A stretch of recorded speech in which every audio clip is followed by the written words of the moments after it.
Zee 24 तास एक पाऊल पुढे. महाराष्ट्राला सामाजिक विचारवंतांची एक मोठी परंपरा आहे. या सामाजिक विचारवंतांनी वेळोवेळी समाज प्रबोधन करून समाजामध्ये सुधारणा आणण्याकरता लढा दिला. प्रसंगी अनेक खस्ताई काढल्या. अशाच सामाजिक विचारवंतांच्या पर्वातले एक तेजस्वी तारा असलेले नरेंद्र दाभोळकर आज आपल्यासोबत आहेत. नरेंद्र दाभोळकर, झी 24 तासवर आपलं स्वागत. नरेंद्र दाभोळकर गेले 18 वर्ष एका गोष्टीसाठी लढतायत.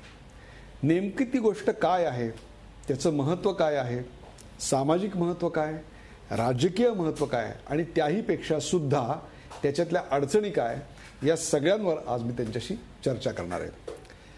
नरेंद्रजी, गेले 18 वर्ष आपण जादूटोणा विरोधी विधेयक महाराष्ट्राच्या विधान परिषदेत पारित होऊन त्याचं कायद्यात रूपांतर व्हावं याकरता लढा देत आहे. आत्ता काय अवस्थेला हे आहे याचं कारण आपण एक काळी पुस्तिका काढलेली आहे त्याच्यावरची, जादूटोणा विरोधी याच्यावर. काय आहे ही पुस्तिका? ती पुस्तिका अशी आहे, त्या पुस्तिकेचं नाव आहे कायद्याच्या कालहरणाची काळी पुस्तिका. मग ती आत्ताच आम्ही का काढली? आपण ज्याचा उल्लेख केला त्या महाराष्ट्राच्या विधान परिषदेमध्ये 7 जुलै 1995ला जादूटोणा देखील नव्हे, अंधश्रद्धा निर्मूलन असा स्पष्ट शब्दामध्ये कायदा करण्याचा अशासकीय विधेयक किंवा ठराव 26-7 इतक्या बहुमताने मंजूर झाला. आणि 7 जुलै 2013ला त्याला 18 वर्ष पूर्ण झाली. म्हणजे 18 वर्ष पूर्ण झाल्यानंतर वयात येतो असं आपण म्हणतो, म्हणजे सज्ञान झाला. तर तसा हा कायदा वयात आला. फक्त इतरत्र वयात येणं ही आनंदाची बाब असते आणि इथं वयात येणं ही वेदनेची गोष्ट आहे की लोकशाही देशामध्ये अनेक पातळीवर आश्वासनं मिळून देखील एक, तुम्ही ज्याचा उल्लेख केला मागाशी, की महाराष्ट्राला जेवढी परंपरा आहे, 1823 साली लोकहितवादींचा जन्म झाला आणि 1973 साली प्रबोधनकार ठाकरे वारले. 150 वर्षाची लखलखती परंपरा, तुम्ही नावं घेत चला, कोण ना कोणी आहेच. प्रत्येक दशकामध्ये कोणतरी अशी कुठेही भारतातल्या राज्याला नाही.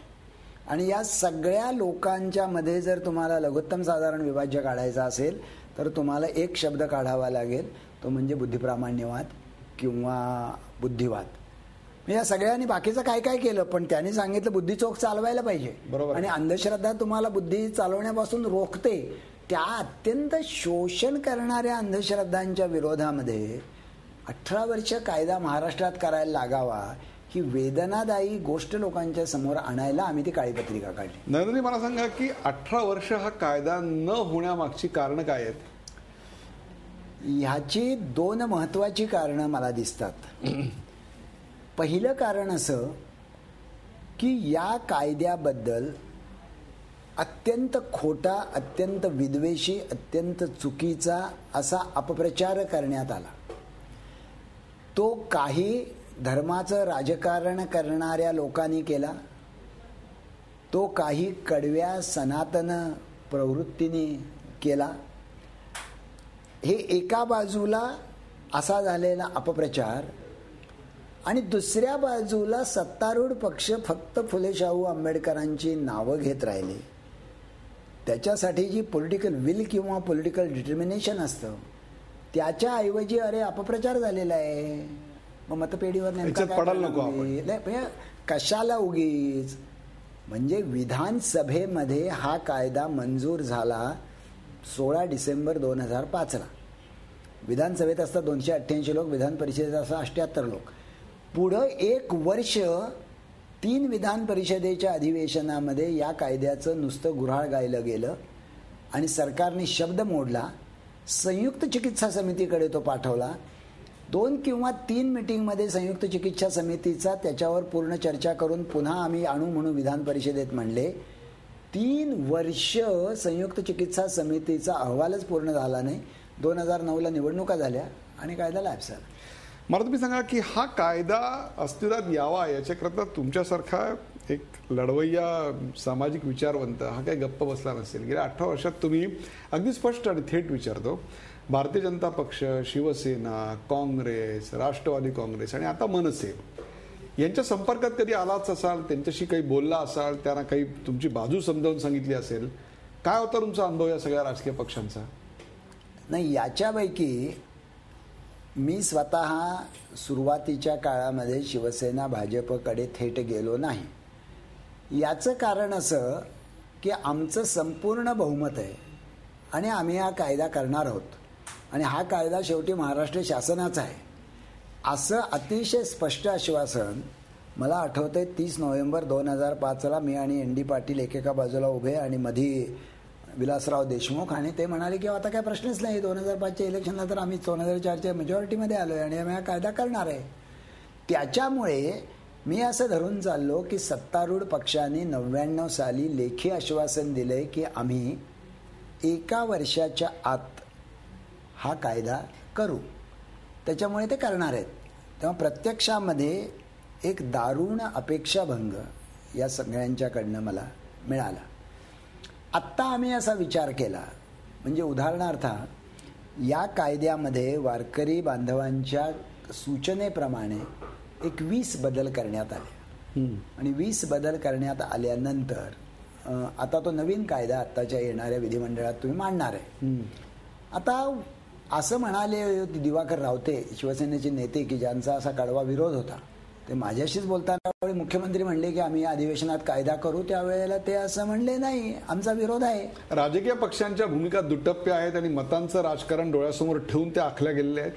अगदी बरोबर आहे ना, अगदी बरोबर आहे. पण मी काय म्हणतो की आम्ही धार्मिक जनभावनेच्या आधारे राजकारण करतो असं म्हणण्यामध्ये भाजप किंवा शिवसेनेने कधी नकार दिलेला नाही. ते स्वतःला म्हणवतातच हिंदुत्ववादी पक्ष आहे.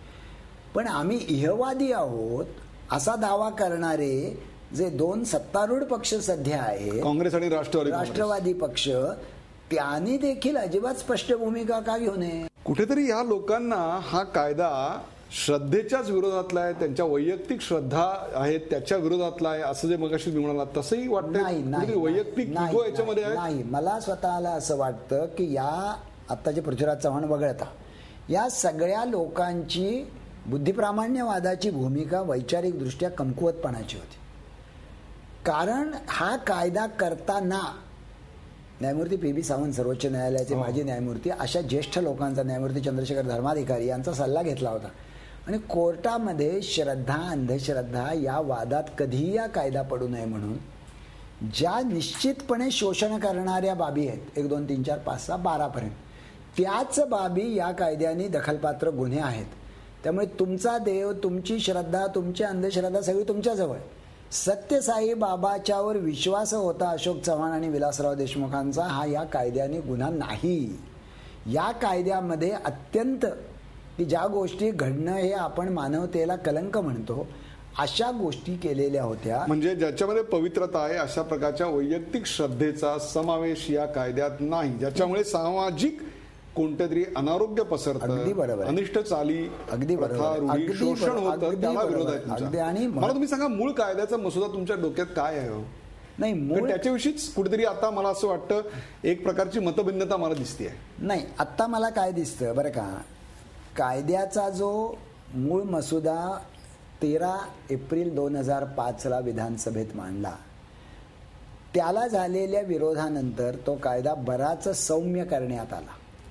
त्यानंतर मी आत्ता सांगितली तशी परिशिष्टाची वगैरे तरतूद करण्यात आली आणि त्याच्यामुळे मी असं मानतो की एक सर्वसमावेशक मसुदा तयार करण्यात आला की सामाजिक बदलाची प्रक्रिया सर्व सहमतीने करावी अशी एक भूमिका त्यावेळेला विलासराव देशमुखांनी घेतली होती आणि किमान समान कार्यक्रमाची ही भूमिका आम्हाला मान्य होती. उदाहरणार्थ, महाराष्ट्रामधल्या जत्रा यात्रांच्या मध्ये 3 ते 4 हजार, दरवर्षी 6 ते 7 लाख बोकडं देवाच्या नावाने बळी दिले जातात आणि त्याचा विरोध केला गेलाच पाहिजे. नाही, त्याचा विरोध केल्यानंतर मी भरपूर सोसलेलं. मी तेव्हा 150 यात्रांच्या मध्ये हा विरोध केलेला आहे आणि अजूनही ही प्रथा फार मोठ्या प्रमाणावर चालू आहे. कायद्याच्या पहिल्या मसुद्यामध्ये हे होतं, पण मसुदा सौम्य करण्यामध्ये ते ड्रॉप केलं. म्हणजे मी असं म्हणतोय की त्याच्याबद्दल आता मी वेगळी लढाई देणार आहे. म्हणजे गुजरातमध्ये गेले 25 वर्ष कायदा आहे की तुम्ही यात्रेमध्ये देवाच्या नावाने पशुहत्या करू शकत नाही. झी 24 तास एक पाऊल पुढे.